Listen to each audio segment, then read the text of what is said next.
Have you ever been in the middle of a conversation and you know the perfect word exists, but your brain just goes blank? You've studied it, you understand it when you hear it, but you can't actually use it. That happens because that word is stuck in your passive memory. In this video, I'm going to show you exactly how to move words from your memory into your mouth using a simple three-step formula: exposure, activation, and personalization. Let's dive in. But before we get started, make sure you try out my new app, the B2 Edge. This app is the most affordable way for you to access my best coaching methods, giving you a full structured B2 curriculum right on your phone. With the B2 Edge, you get a clear 10-module roadmap, quick daily micro lessons, and the chance to practice speaking with your AI coach 24/7. It's me coaching you whenever you need it. If you are ready to stop feeling stuck and finally start speaking English with fluency and precision, then it's time to get the B2 Edge app. We've been getting some great feedback from users, and I'm looking forward to having you as a user as well. The app is currently available on iOS and the web version, which allows you to access the app from your non-iOS device, your tablet, or even your PC, as long as you have a web browser. And the native Android version is coming out very soon. Stay tuned. To learn more about the app and how you can download it, link is right here in the description. Do check it out. All right, so welcome to today's lesson. This is everything we're going to be covering here today. And well, first of all, let me start by giving you the briefing for today's lesson. Take a look. Today we're going to be talking about the three-step vocabulary framework. This is about transforming passive vocabulary into active vocabulary. Finally getting out of that rabbit hole of knowing many words but not actually using them when you got to speak English with someone. So here's the lesson overview. Many English learners suffer from the passive gap. They recognize thousands of words when reading or listening, but struggle to recall and use them during spontaneous conversation. This lesson argues that memorizing lists is ineffective and introduces a cognitive framework to fix this issue: exposure, activation, and personalization. What is the core problem here?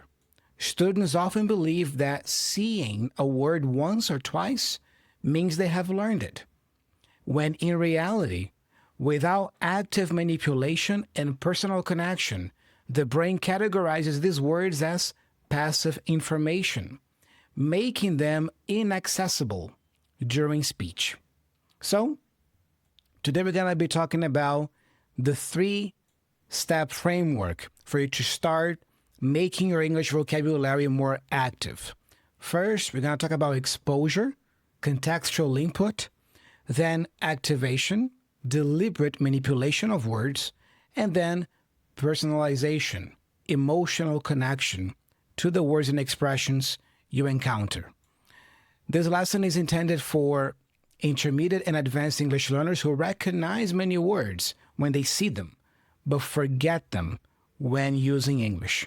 And the core skill we're going to be practicing in this lesson is vocabulary. Are you ready? So let's get started. The very first step for you to start remembering words more easily and using them is what I call exposure, contextual input.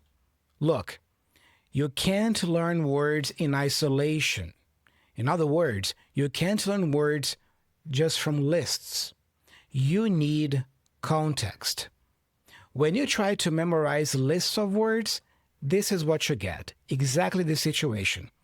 It's like your brain is running on fumes because it's just not a natural way for you to acquire vocabulary in English or in any language for that matter. So, what should you do instead? Let's take a look. The key point here is don't just see the word. Notice the word. Pay attention to the word when you encounter it.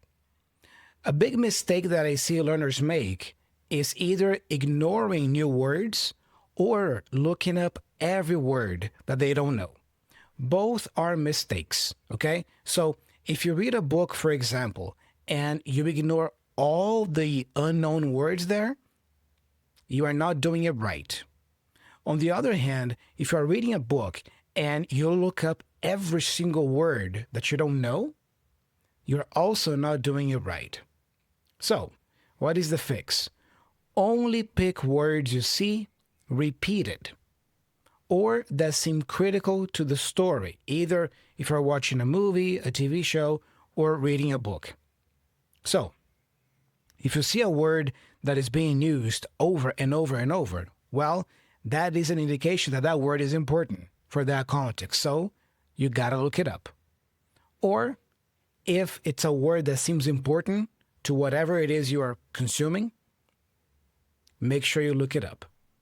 So here's a practical action for you. When you are reading or listening and you find a word you want to steal, write it down inside the original sentence. Don't just write the word overwhelmed, for example. You know, the word in isolation. Write the whole sentence you saw that word being used. For example, maybe you're watching a TV show and you see a character saying this. She felt overwhelmed by the amount of work. That's an interesting word, overwhelmed. But you see, you don't take note of the word only. You take note of the entire sentence, the entire situation there. She felt overwhelmed by the amount of work. You know, I always give this example, and if you have been following me for a while, you have probably heard this story. But let me share it again because, you know, it's such a memorable story in my personal language learning journey, you know. I am a huge fan of Stephen King, the author. I have read a bunch of his books. You know, I think he's a great writer, and I really enjoy the way he tells his stories. And I remember the first time I was reading one of his classics, The Shining, for the very first time. I was reading that book in English. It was many years ago. And then as I was reading this book, I could follow the story along. Yes, I could understand most words, but there was this one word that just kept coming up all the time. And the word is this one that you see here on the image, shriek.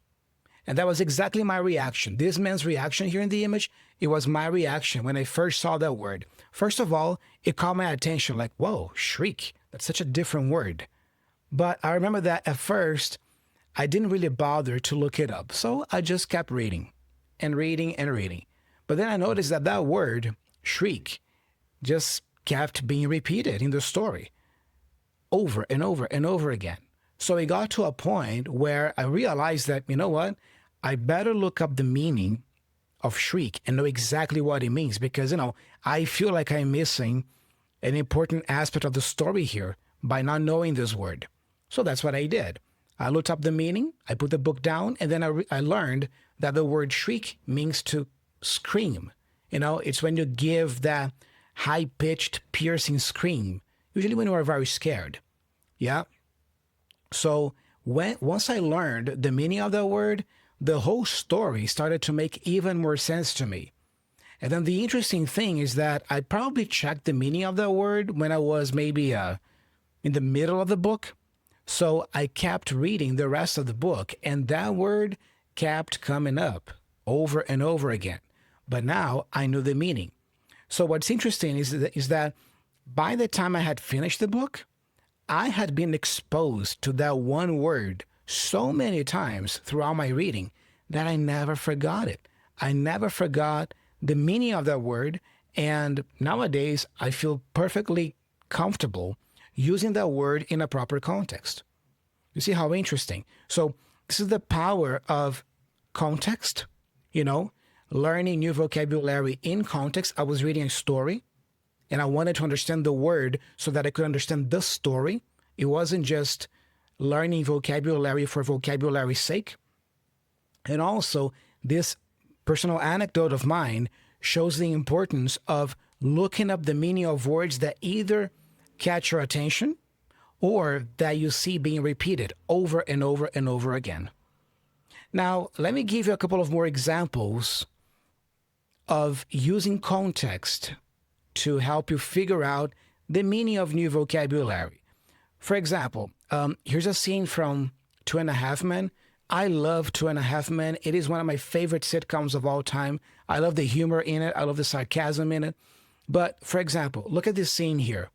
We have Jake, the kid, and we have Berta, Charlie's housekeeper, and her sister. I forgot her name now, but this is Berta's sister.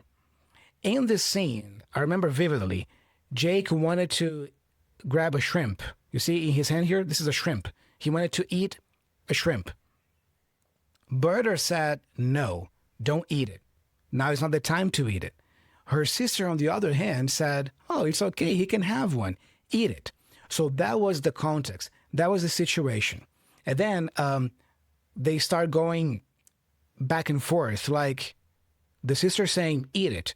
Berta saying, drop it. And then the sister saying, eat it. Berta saying, drop it.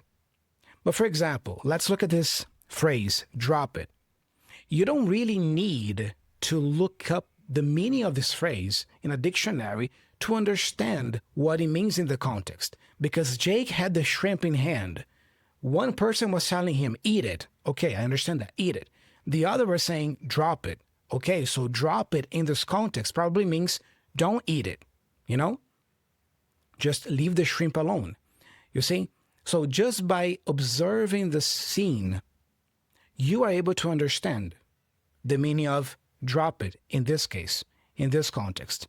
That's why I highly recommend you watch movies in English and TV series in English, because they give you context to all this vocabulary. Yes, it is very nice to listen to podcasts, to watch video podcasts about deep, real topics, but I believe you are definitely missing out on improving your vocabulary if you don't watch movies and TV series in English regularly. So here's a recommendation. Develop the habit if you don't have it yet.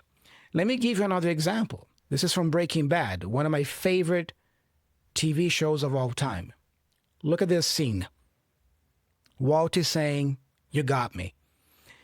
Those of you who saw the show, you know what I'm talking about here. You remember the scene, right? So in this scene here, Walt is involved with drugs, he's doing illegal bad stuff, and then his brother-in-law, Hank, who's a police officer, a detective, he is investigating the case, and then in this scene here, Hank starts explaining a theory that he has to Walt. And then he's saying to Walt, look, the criminal, this drug lord, left this message here in this book. And he says to WW, who do you think WW is? And then he says some names, and then he says Walter White as a joke. And then Walt reacts like this. You see? You got me. You see, if you observe the scene, you don't need to look up the meaning of you got me. Simply by observing Walt's reaction, you know what he means. He's talking to a police officer here, to a cop. So if he says, you got me, you see? You discovered who the responsible is, who the criminal is. You got me. You see? You solved the mystery. You see how powerful it is for you to watch things in context? Because many times you can understand and infer meaning simply by observing. So another recommendation here, another tip is become an observant learner. The more observant you are, the easier it will be for you to pick up language. So pay attention to little nuances, the character's facial expression, tone of voice, hand gestures, body language. All that communicates so much. One final example about that from another one of my top favorite movies of all time, The Godfather. Look, in this scene here, right at the beginning of the movie, Vito Corleone is talking to Bonacera, a guy who's asking him a favor. And then Vito says this, someday, and that day may never come, I'll call upon you to do a service for me. But until that day, accept this justice as a gift on my daughter's wedding day. Let's pick, for example, the phrasal verb call upon. Call upon you. I mean, personally, as a learner, if I were watching this scene for the first time, I wouldn't bother to look up the meaning of call upon, because by looking at the scene and looking at the rest of the line, I understand what Vito is saying here. In other words, he's saying, look, someday, maybe I will call you asking you to do a service for me. I understand the message. So I don't necessarily feel the necessity, the need to look up the meaning of call upon you specifically. So you got to develop that inner radar yourself. You know, that's why I think watching movies and TV series is great, because, you know, you will feel when you need to look something up to check the meaning, and when you don't have to look it up because you understand the word by the context. You can infer the meaning, you know, so each scene is different, but it's important that you develop that inner intuition for the language, because, you know, for one person, that person might feel the need to look up this expression, call upon. For somebody else, like me, that person might not see the need. You see, it's something highly personal, all right? So that's the first step of the framework, okay? Always make sure you are gaining enough exposure to English via movies, TV series, podcasts, books, you know, consuming what we call authentic material, but also consume vocabulary in context, in a conversation, in a story, all right? And when you write it down to check it later, write down the whole sentence that word was used in. If you can remember the situation you saw that word being used in, even better.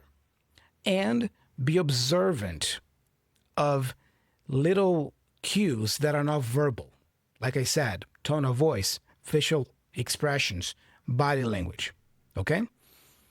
Moving on to the second step of the framework is activation, deliberate manipulation. Look, exposure, while great, is not enough. You also must manipulate the word to trick your brain into thinking it's important. What does it mean to manipulate the word? It means to explore the word. How do we do that? Let me show you. Imagine you see these example sentences with the word serendipity. Look, it was pure serendipity that we sat next to each other on the plane and discovered we went to the same high school. Okay, what about the second one? Many great scientific discoveries, such as penicillin, were the result of serendipity rather than calculated research. Okay. And the third, finding that $20 bill in my old winter coat was a nice bit of serendipity to start the day.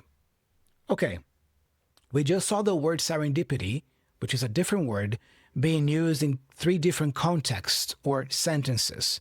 Now, we can manipulate the word by exploring it a little bit more, by actively studying the word a little bit. For example, the first thing we can do is we can look it up in a dictionary or using ChatGPT or any AI tool.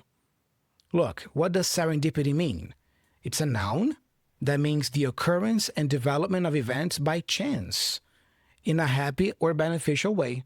Ah, okay. So it's when things happen by chance and usually in a happy way. So if I say, for example, look, finding that $20 bill in my old winter coat was a nice bit of serendipity to start the day, it's the same as saying it was a good surprise. So whenever things happen in your life that happen organically in a nice, good way, and that wasn't planned, we can call that serendipity. Interesting. But aside from that, you can also look for synonyms of that word. What are other words in English that have a similar meaning to serendipity? Well, we have the word chance, luck, providence, or even fortuity. You see? So activation is about moving from input only to output, moving from just consuming information to actually manipulating the information you are being exposed to. And there are many different ways for you to do that. One way for you to activate vocabulary, like I said, is by looking up the definition. So look up the definition in English, not your native language. I would say use your native language as a last resort. If you are already an intermediate learner, use a monolingual dictionary to look up the meaning of words, English to English. Another way for you to activate vocabulary is by practicing the pronunciation of the word. Say it out loud, not just in your head. Actually speak the word. Get your mouth around the word. You can go to a dictionary and listen to the audio track, or even ask ChatGPT to pronounce it for you. So imagine you are checking the word overwhelmed. Okay, I just looked up the meaning. I know what it means, but how do you pronounce that? Let me listen to it. Okay, and then you repeat. Overwhelmed, overwhelmed, overwhelmed. If you're watching a movie, this is about you pausing the movie, rewinding a little bit, and then listening back and repeating it. Okay. Overwhelmed, overwhelmed, overwhelmed. Another way or technique for you to activate new words is by learning collocations with that word. A collocation in English is a group of words that often go together in everyday communication. It's a group of 2, 3, or sometimes even more words that often go together.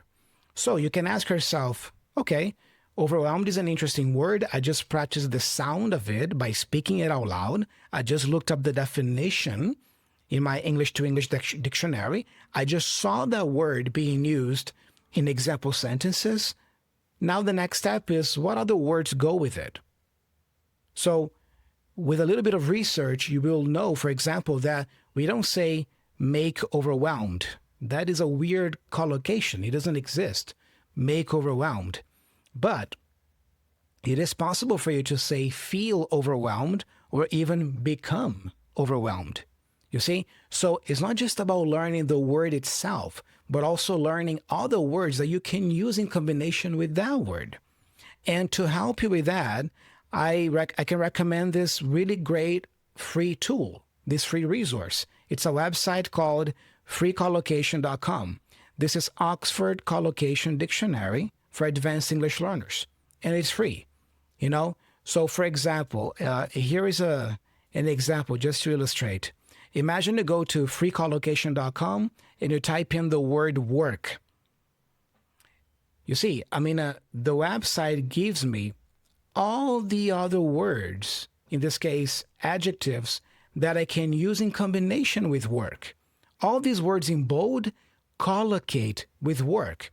So, hard work, arduous work, back-breaking work, challenging work, complicated work, demanding work, difficult work, grueling work, intensive work, labor-intensive work, tiring work, tough work. You see, all these bold adjectives can be used with work. And I'm just looking at the adjectives. The website is so great that it also gives you fixed expressions with the word work, verbs that can be used with the word work, and many other possibilities. So do check it out, freecollocation.com. You see, by going this extra mile, you are being an active learner. You are activating the vocabulary. You are not just consuming it passively, watching or listening or reading something. You are also manipulating the word. This is an example of manipulating the word. Got it? So here's a practical action for you. Create 2 or 3 of your own sentences using the word. Don't worry if they are perfect. Just force your brain to build a structure around the word. So after you've gone through all these steps, looking up the definition, checking out some example sentences, getting the pronunciation of the word, speaking it out loud to learn to pronounce it, and then learning some collocations, some other words that go with this word that you're trying to memorize, the next step is just creating sentences of your own to practice it. These are all ways for you to activate vocabulary. And for example, my new app, the B2 Edge, actually has that built in, and it was on purpose because, it's part of my philosophy. I really believe that the way for you to memorize words and learn words is by activating them. So whenever you are exposed to new expressions or vocabulary in the app, right away you have an exercise to consolidate that, or you are asked a prompt, and then you have to record an audio response using that word you just saw. You see, that is activating it. And the cool thing is that since the app is powered by AI, it never forgets. So the next day, when you log in the app for the daily activities, it will remind you, hey, do you remember that you learned this word yesterday?